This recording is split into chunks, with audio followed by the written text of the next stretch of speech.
যদি আমরা আমাদের শরীর থেকে বীর্যকে নষ্ট করে দিই, তাহলে আমাদের দেহের প্রাণ শক্তি, ঊর্জা শক্তি এবং তেজ সমস্ত কিছু নষ্ট হয়ে যায়। অতিরিক্ত হস্তমৈথুনে আমাদের শরীরে দুর্বলতা সৃষ্টি হয়, কোনো কাজে মন লাগে না, আর নানা ধরনের নেতিবাচক চিন্তা আসতে থাকে। আর এই কারণেই আমরা বিভিন্ন রোগে আক্রান্ত হয়ে পড়ি। তাই আজ আমি আপনাদের এই ভিডিওর মাধ্যমে বলবো, বীর্য নষ্ট করে শরীরের যে ক্ষতি করেছেন তা পূরণ করবেন কিভাবে। এবং এই ভিডিওতে এমন 3টি ঔষধের কথা বলবো, যেগুলো 1 মাস ব্যবহার করলে আপনার শরীরে বীর্য ক্ষয়ের ক্ষতিপূরণ দ্রুত ঘটবে। আর এতে আপনি 90% রোগ থেকে মুক্ত থাকবেন এবং বেশি বয়সেও আপনাকে কম বয়স্ক দেখাবে। বন্ধুরা, এই ঔষধগুলো কিভাবে ব্যবহার করবেন তাও আজকের এই ভিডিওতে জানাবো। তাহলে চলুন শুরু করা যাক। বন্ধুরা, আপনার কাছে একটি অনুরোধ, ভিডিওটি শেষ পর্যন্ত দেখবেন, কারণ অসম্পূর্ণ জ্ঞান সর্বদা মারাত্মক হয়ে থাকে। একসময় হিমালয়ের পাদদেশে এক মহান গুরু বাস করতেন। তিনি আয়ুর্বেদ শাস্ত্রের একজন মহান বিশেষজ্ঞ ছিলেন। দূর দূরান্ত থেকে মানুষ তার কাছে আসতেন তাদের সমস্যার সমাধানের জন্য। তিনি সকলের সমস্যার কথা মনোযোগ সহকারে শুনতেন এবং যথাযথ সমাধান দিতেন। সেই গুরুর কাছে প্রতিটি রোগ এবং সমস্যার সমাধান ছিল। একদিন একজন যুবক তার কাছে এলো, যার বয়স প্রায় 18 থেকে 19 বছর ছিল, কিন্তু ইতিমধ্যে তার মুখের চামড়া কুঁচকানো ছিল, তার চোখ ভেতরের দিকে ঢুকে গিয়েছিল, তার কপালে ছিল চিন্তার ভাঁজ, আর তার শরীর খুব দুর্বল মনে হচ্ছিল সে বহু বছর ধরে অসুস্থ। যুবকটি গুরুর কাছে পৌঁছালে গুরু তাকে জিজ্ঞাসা করলেন যে, পুত্র, তুমি এত চিন্তিত কেন? তখন যুবক বলল, মহারাজ, আমি খুব চিন্তিত, আমি কি করব বুঝতে পারছি না। যুবকের কথা শুনে গুরুদেব বললেন, পুত্র, তোমার সমস্যার কথা আমাকে খুলে বলো, আমি অবশ্যই তোমার সমস্যার সমাধান করব। তখন যুবকটি গুরুর কাছে বসে বলল, গুরুদেব, আমার খুব খারাপ অভ্যাস আছে, আমি প্রতিদিন হস্তমৈথুন করি, আর এই অভ্যাসের কারণে আমার এই অবস্থা হয়ে গেছে। আমি বেশ কয়েকবার ছেড়ে দেওয়ার চেষ্টা করেছি, কিন্তু ছাড়তে পারিনি। এর থেকে পরিত্রাণ পেতে অনেক ওষুধ খেয়েছি এবং অনেক ধরনের চিকিৎসাও করেছি। এতে আমার অনেক টাকাও খরচ হয়েছে, কিন্তু তা সত্ত্বেও কোনো সুফল পাইনি। এখন আমার অবস্থা এমন হয়েছে যে আমার কাছে টাকাও নেই। যুবকের কথা শুনে গুরু তার সমস্যা বুঝতে পারলেন আর বললেন, পুত্র, তুমি তোমার শরীরের সেই শক্তি নষ্ট করেছ যা গড়তে কয়েক বছর সময় লাগে। তবে চিন্তা করো না, আমি তোমাকে এটি ছেড়ে দেওয়ার একটি সহজ সমাধান বলবো। এর সঙ্গে আমি তোমাকে এমন 3টি আয়ুর্বেদিক ঔষধের কথা বলবো, 1 মাস নিয়মিত এগুলো সেবন করলে শরীরে প্রাণ শক্তি ফিরে আসবে আর বীর্য দ্রুত উৎপন্ন হবে, কারণ এগুলো মা প্রকৃতি দ্বারা সৃষ্টি হয়েছে। গুরুর কথা শুনে যুবকের মুখে একটু হাসি ফুটে উঠল এবং সে গুরুকে বলতে লাগলো, গুরুদেব, দয়া করে আমাকে বিস্তারিতভাবে বলুন। তখন গুরুদেব বললেন, পুত্র, আগে এটা বোঝো যে বীর্য নষ্ট করলে কি হয়। আয়ুর্বেদে বীর্যনাশ মানে দেহের বিনাশ বলে মনে করা হয়।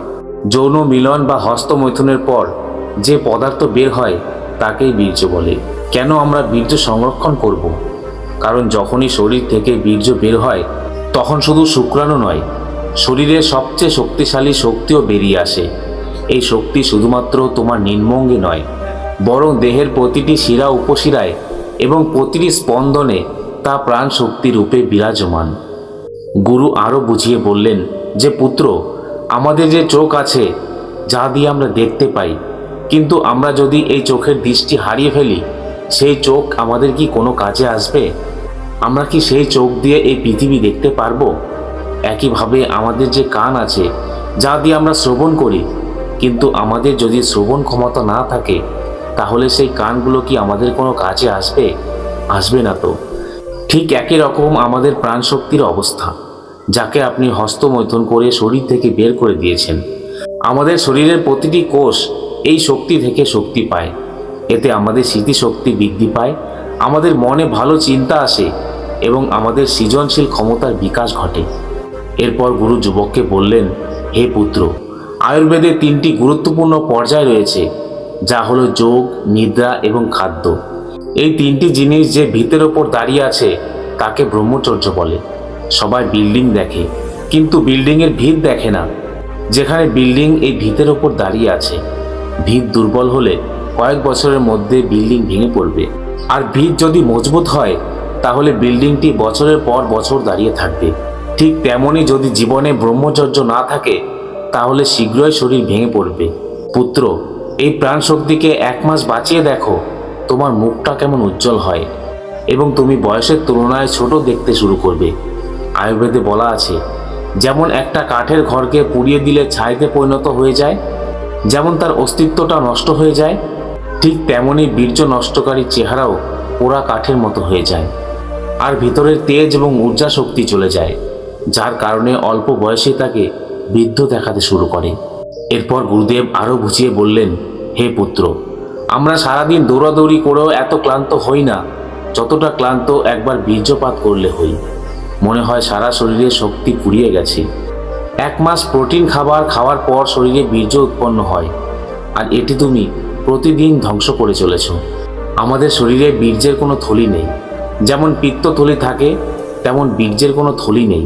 তাই শরীর থেকে বীর্য বের হলে শরীরের প্রতিটি শিরা এবং স্নায়ুতে উত্তেজনা সৃষ্টি করে, আর এতেই ধীরে ধীরে আমাদের শরীর খোকলা হয়ে যায়। গুরুদেব বললেন, পুত্র, হস্তমৈথুনের ফলে পিঠে ব্যথা, মাথা ব্যথা, চিন্তা করার ক্ষমতা কমে যাওয়া, স্মৃতিশক্তি কমে যাওয়া, মানসিক চাপের মতো অনেক সমস্যা দেখা দেয়।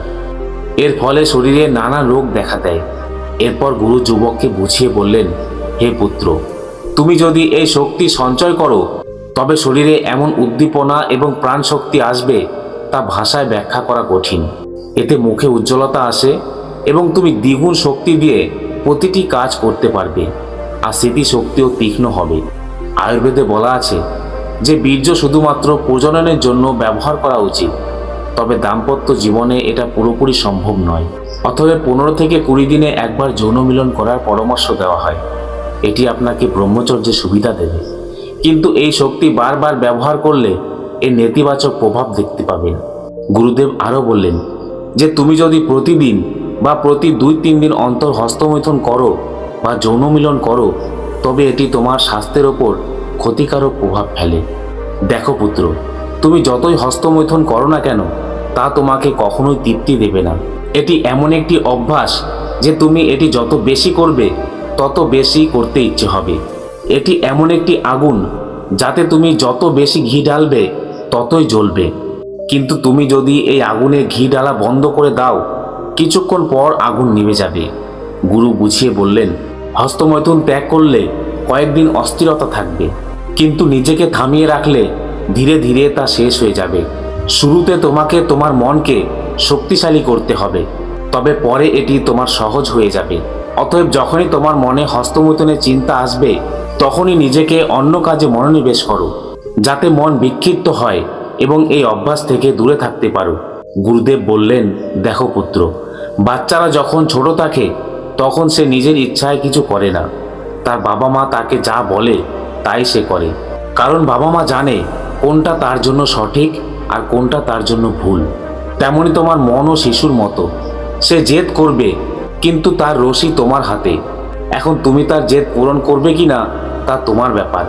যদি তুমি তার জেদ উপেক্ষা করো তাহলে কিছুক্ষণ পর সে জেদ করা বন্ধ করে দেবে। তাই তোমার মনের কথা শোনার দরকার নেই, তুমি মনকে শোনাও। নিজেকে সবসময় ব্যস্ত রাখো, কারণ ব্যস্ত মানুষ এসবের জন্য সময় পায় না, আর এই ধরনের অভ্যাস থেকে তারা দূরে থাকে। এছাড়া যে জিনিসগুলো তোমাকে বিভ্রান্ত করে সেগুলো থেকে দূরে থাকো। তুমি যে ধরনের জিনিস দেখো এবং শোনো তোমার মনেও একই ধরনের চিন্তা আসে। যেমন পরিষ্কার জলে সাঁতার কাটলে তুমি পরিষ্কার হয়ে আসবে, কিন্তু ময়লা জলে সাঁতার কাটলে গায়ে ময়লা লেগে থাকবে। এরপর গুরুদেব যুবককে বললেন, হে পুত্র, এখন আমি তোমাকে বলবো কিভাবে বীর্য নাশের ক্ষতি পূরণ করা যায়। দেখো পুত্র, তুমি যদি একটি কলসিতে জল দিয়ে ভর্তি করতে চাও আর তার নিচে যদি একটা ছিদ্র থাকে তাহলে যতই জল ঢালো না কেন তা কখনোই পূর্ণ হবে না, কারণ সেই ছিদ্র দিয়ে জল বের হয়ে যাবে। একইভাবে বীর্যের ক্ষতি পূরণের জন্য প্রথমে এই ছিদ্রটি বন্ধ করতে হবে, অর্থাৎ বীর্য ধ্বংস করা বন্ধ করতে হবে। গুরু বললেন, পুত্র, এরপরে তোমাকে ফল এবং ওষুধ খেতে হবে।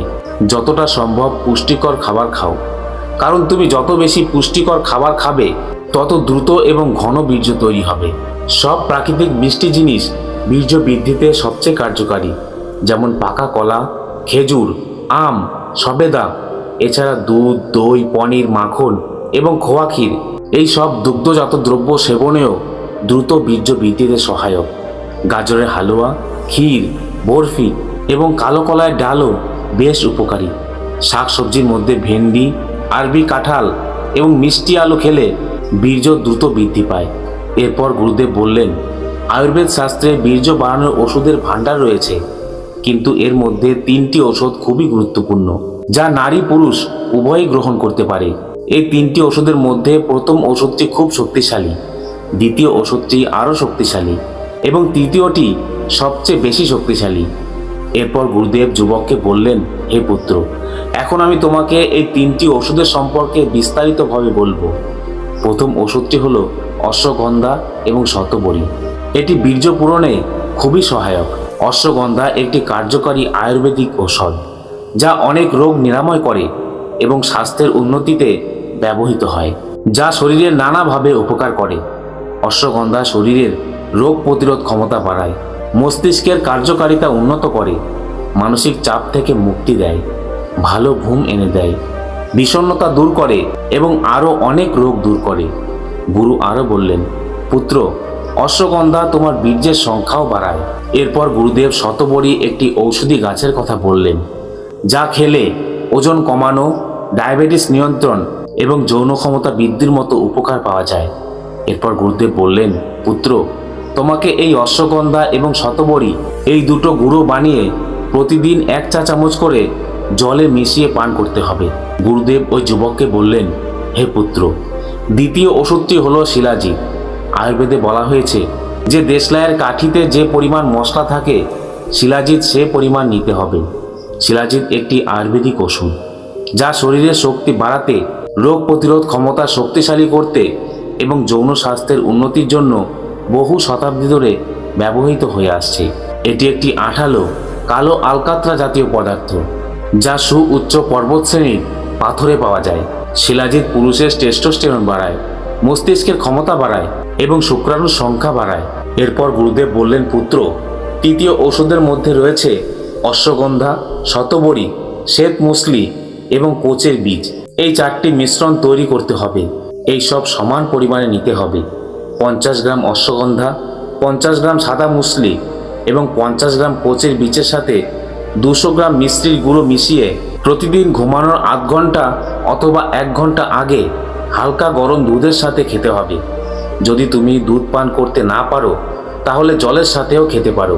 গুরু যুবককে বুঝিয়ে বললেন, হে পুত্র, এই 3টি জিনিস কখনোই একসঙ্গে খাবে না।